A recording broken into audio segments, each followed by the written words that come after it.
Hello, friends, and happy spring. It's me, Amanda B., a.k.a. Captain Kitty. And, of course, here's Binky, Snuggles, and Peanut, your faithful production team here at your favorite cat-themed culture, history, and nature podcast. I really apologize for the radio silence, as they used to say. Since we last connected, quite a lot has happened in the world. Mass layoffs across industries. A few governments have been overthrown. We entered a war and aided and abetted a few others. Typical 21st century happenings now in the divided states of America. I digress, though. And in happier news, New York City just elected a mayor who's about to get his first kitty. I've been fundraising to keep things afloat here. Feeding 3 hungry cats who are taking turns with health issues is a real joyride. Sorry, I know that's private. Okay. Anyway, that's not what I came to talk about. I called us together because you're dealing with something now that I've been dealing with over time. And I think there's something in the middle that I feel like we could touch on. And also just what that has shown us. Recognize that silky alto? Yep, that is the Keisha TK Dutes, a.k.a. Tasty Quiche, a legend in audio, according to the Black Podcasters Association and anybody who knows audio. You recognize that voice because she first graced our feed in Season 2, Episode 6, Beyond Taylor Swift, Who Are Cat People. TK is someone I'm honored to call a fantastic mentor, inspiring leader, caring friend, and an exceptional client.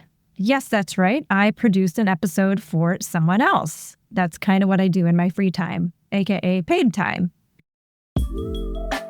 TK has an amazing new podcast out called The Secret Life of TK Dutes. This is a story of what it means to become when the system won't let you be. One woman sets out into the world looking for ways to get ahead as an artist, producer, daughter, sister, partner. Together with those who bear witness, TK throws away the scripts and looks for answers in airports, dentist's office, across borders. Each episode's a new world, pioneering the art of loose autobiography to build the picture of a life in a community of voices. What happens when you stop doing what's expected of you and start doing you?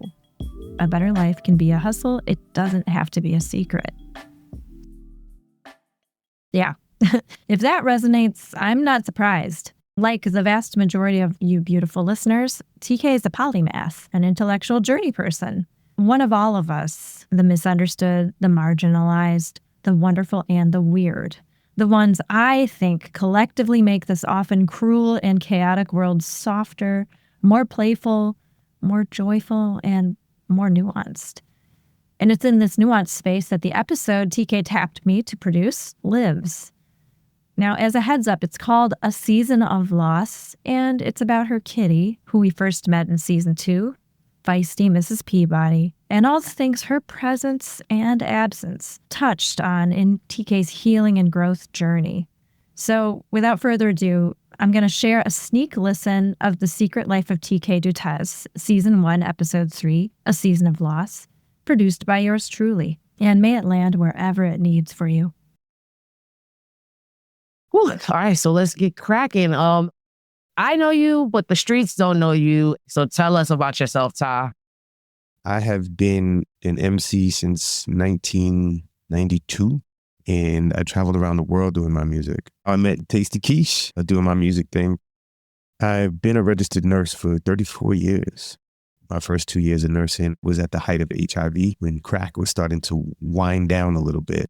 So I know the in and outs of trauma and drama pretty well. And I found that the one thing that synchronized people in their illness and wellness journeys was loneliness. And that loneliness came from shame, from sadness and grief, and people not speaking to their loved ones about it, speaking to other people about it because they felt like something was going to be a bother, or they felt like somebody was going to abandon them or betray them. That leads me into the conversation around grief.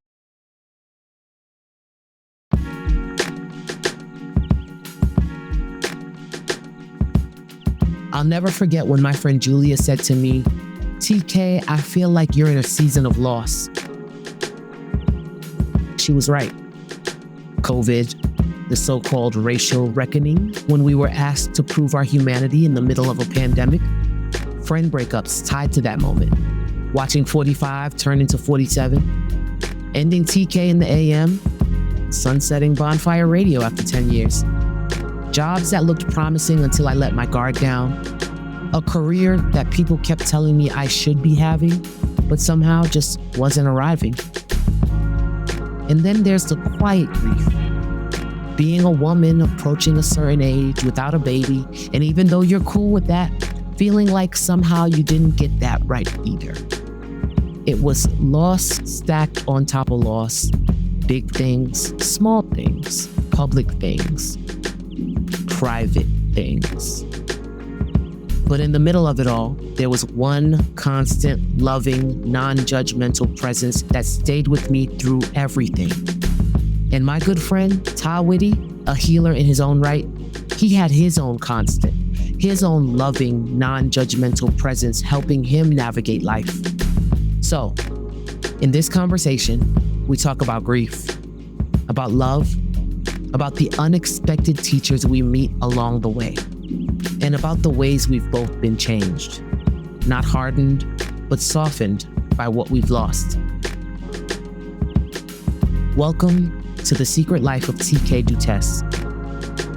This episode, A Season of Loss, is produced by Amanda B. Nazarino, a badass musician, trauma-informed educator, audio producer, and creator of the award-winning indie cat-themed culture, history, and science podcast, 6 Degrees of Cats. Now, fam, this was a very hard episode to record, and you can probably hear it, so not too much on me. All right, y'all, let me tell you about Mrs. Peabody. A character, a card, the best looking cat ever, living, dead. We brought Mrs. Peabody in as the help, and she became our mascot. She became my confidant. She's just an energetic and spiritual avatar to me. She's a witness to things that I probably haven't shared with a lot of people. I think we're 2 years plus since losing Mrs. Peabody. Around the time of Miss Peabody's passing, in her older age, I got a new job. I got promoted, moved to a really, cool apartment where we can both flourish. Then I got laid off because life happens.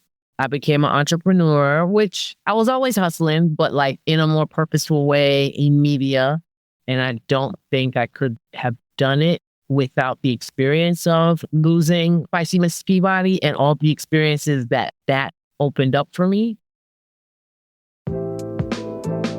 TK from before Mrs. Peabody, petless TK. I wouldn't say I didn't like animals, but I was not open to animals TK. I was only trying to be known, trying to be outside, ultimate hustler TK. I didn't meet a party that didn't want me at it.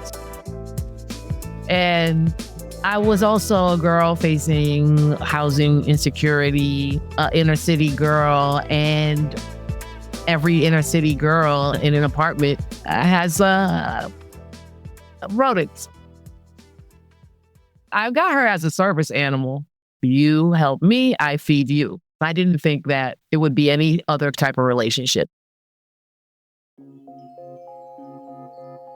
When we first met her, she came to live with me and my creative partner, Conscious, in Flatbush, Brooklyn. We used to live there and have the first iteration of Bonfire Radio in the basement. I put on Facebook, I think I need a cat because reasons, right? New York City reason. And Facebook provided. My acquaintance, artist, she was leaving town, came to my house with this cat, brought the supplies in.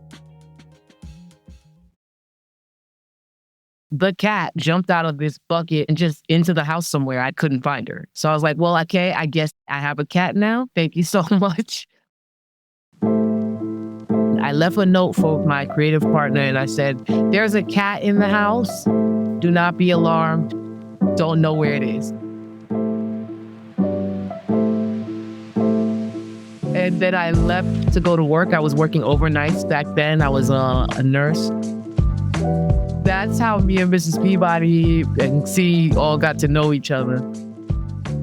She would become the Bonfire Radio mascot. You're listening to Bonfire Radio, real radio for real people. Good morning, good morning, good morning. You're listening to TK. She would also mark the areas with her essence, silly cat. And we are TK in the AM. We just didn't know if you move the litter box, you should move it incrementally. So then she just started peeing in the same corner right before our show. We got some people we've learned from. Great. Yeah. Wait. Oh, man, is that Pete? I'd be like, hey, there's a cat here and she peed and it's going to smell like ammonia during your interview. Sorry. One time we had a party and we left the door open a crack by accident.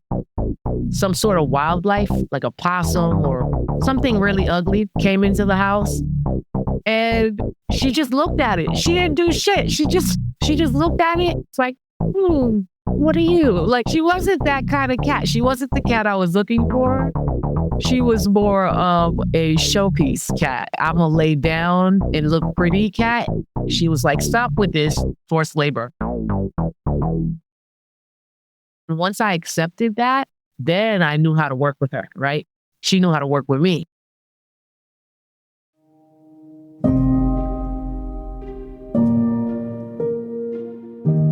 That was Miss Peabody. I don't want to say it sounds trivial to lose your pet, but in the scope of loss, she was a main loss in a lineup of losses that was happening to me at the time. My friend Ta Whitty, he's a good friend of ours, community member, and he's very tapped in. He helps other people go through their emotions. Peace, family.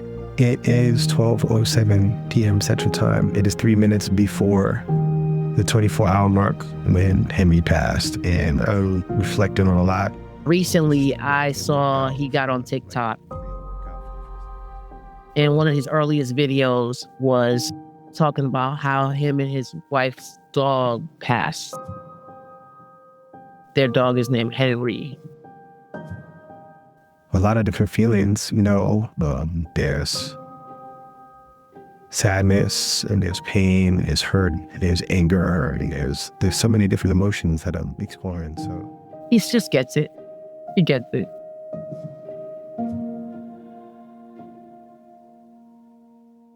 I remember, bro, when I called you when my grandma died, my brain automatically went into work mode, right? And also, this is something that I have had to deal with after the fact since 2012, how we're thrust into work mode after people we love pass, because, you have to do all the things. And I just remember you just being like, yes, sure. What do you need? I have that for you. I always think about you were there for me when I didn't know how to sit in it, but I knew how to work in it. And I knew that I had to show up a certain way to make sure my family was okay. So in me making sure my family was okay, you as a friend made sure I was okay just by saying, yep, sure, here you go. Yeah, whatever you need. Some jobs will give you bereavement days when somebody dies. Yeah. They will designate how many days you have to bereave. 5 days. You have 5 days to be in bereavement. And there are things that people don't understand. That's why I called you. That's why I called you, bro. I'm sitting here when Miss Peabody, Feisty Mrs. Peabody passed, it was a similar revelation, right? And I was like, there's no Mrs. Peabody before 4 apartments ago. We had the radio station in the house in Flatbush in the basement. That's how many apartments and lives and glow ups. And when I glowed up, I got a nice job. Got me some health care. She got better food. I bought her, I'm not gonna lie, bro, I bought her a $200 litter box. I was like, babe, we doing it together. But there was no life without her. And then realizing when she passed, I was like, how, like you said, synchronized you were to this being and that being was to you. So I just appreciate you sharing that. What else did Henry's passing, what opened up for you after? So many things, I recognized in the past that when people's animals would die. I was just like, whatever. It's an animal. It's a dog. It's a cat. Yeah. Knock it off. We'd had family dogs when I was a kid, but it was the family dog. The dog would never sleep in the bed with me. Right? It was sleeping in the bed with somebody else. And it was the family dog, Yeah. And so I didn't really synchronize with those animals. The first time I went to my wife, Cole's apartment, when we started hanging out, she's like, oh, he doesn't like men. Henry ran over to me and started tapping on my leg immediately. I picked him up and then I sat down and he got inside my sweatshirt and went to sleep. Oh, yeah, and I crazy. Remember you used to carry him around like that. I would put him in the hood of my sweatshirt. I didn't realize how synchronized this being was in every aspect of my life. Yeah. Every aspect of my life. Yeah. And what's crazy is, I mean, I know you before Henry, but I don't know Austin, Texas without Henry. I don't know Cole without Henry. Right. I don't know my grandson without Henry. Yeah. I don't know the business that I have without Henry. I didn't realize all of this until he passed. This nervous system synchronization to have a being that was not just dependent on me, but interdependent and provided me with this tremendous amount of affection. Yeah. Like I would lay on the bed and he would come and tuck himself behind my head. And he was always there. And when I cried and I would get in my emotions, I didn't have my boys around, Cole wasn't around. He would come and he would just lick my face until I was cool. And then he would just sit there and lay on my belly. Yeah. He was so synchronized with me. It was crazy. And I didn't recognize that. I had all of this grief and then I had guilt on top of it. Yeah. I'm looking at all the shame that I had come up around poo-pooing other people's animals. Like every animal and every person that I had shamed or put down from my childhood until Henry passed, all that came back to haunt me. Like all of these demons. And so I had to reconcile that. I have a lot more empathetic build around it. This is why I'm grateful that you're doing this conversation right now, because if you don't experience something, you tend to bypass it because it's ignorance of how animals deeply affect and synchronize with us. There are certain animals like cats and dogs that have evolved around human beings. Yeah, to be with us, to live with us. I'm Caribbean, so it comes down where you're like, oh, it's a dog, that's an outside animal, or that cat, that's witchcraft. Like that's some wild shit. But like I had a little bit of that. But then if you just think about an animal that has been domesticated to live with us, even if you didn't have that animal, there should be some awareness that this is a daily part of life, period. So like when people would poo-poo and stuff, there was something in it that always bothered me, but I didn't know what it was because I was always so indoctrinated into like, that's outside animal, or it was just a little being that lived with us. But Mrs. Peabody, bro, when I'm crying, when I'm depressed, I had like a stretch. The illnesses, all that stuff. Who was there? Miss Peabody and a select few humans.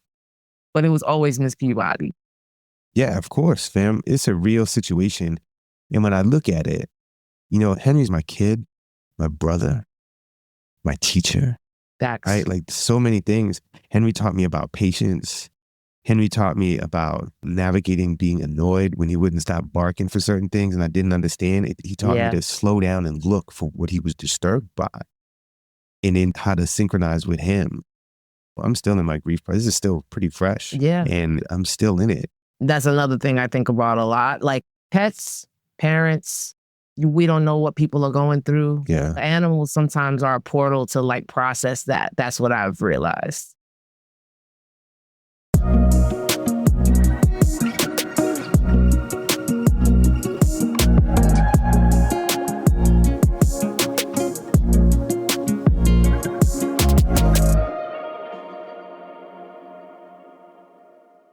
The societal script is that, okay, you finish school, you meet someone, you marry them, you have a kid, you get a good job, you get promotions or whatever it is.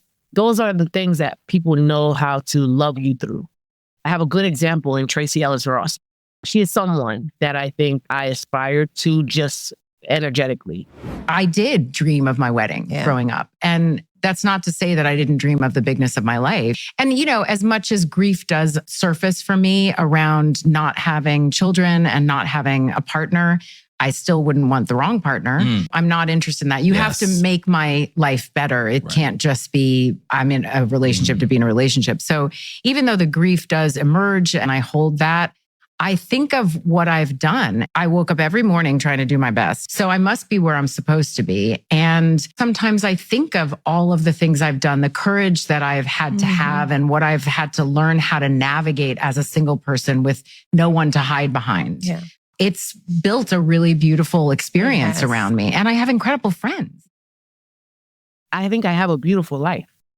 I think I fully have thrown away the script. But I know that I'm not getting celebrated like the person who married kids. Or I don't, there's no script. I'm writing it as I go. And if you talk about it, it's almost like, well, you shouldn't be depressed. So there's a grief in not following the script, even if you still have a beautiful life.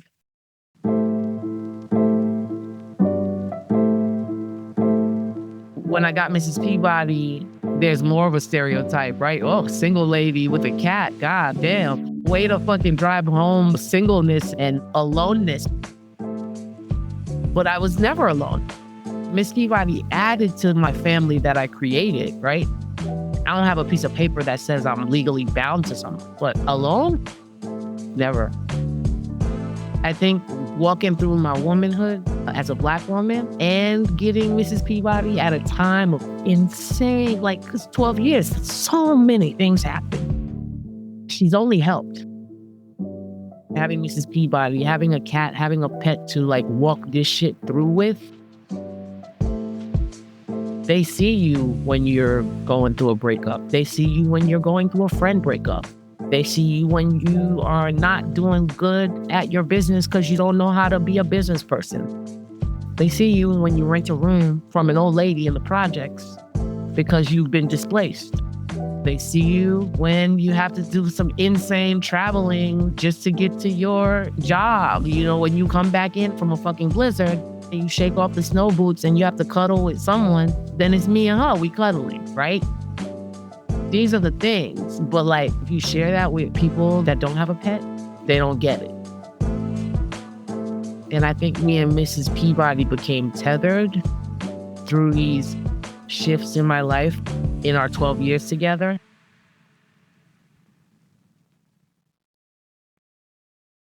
This conversation for sure is addressing things that I need to heal from.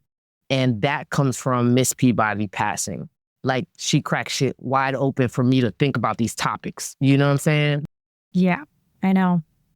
The rest of this episode is on the Secret Life of TK Dutes' feed. So please hop on over through whatever platform you listen to podcasts and subscribe to continue learning from TK, Ta, Henry, and of course, feisty Mrs. Peabody. And also check out the other wonderful episodes produced by some incredible colleagues in audio. Follow at Philos Future Media on Instagram and at Tasty Quiche to see TK's other work.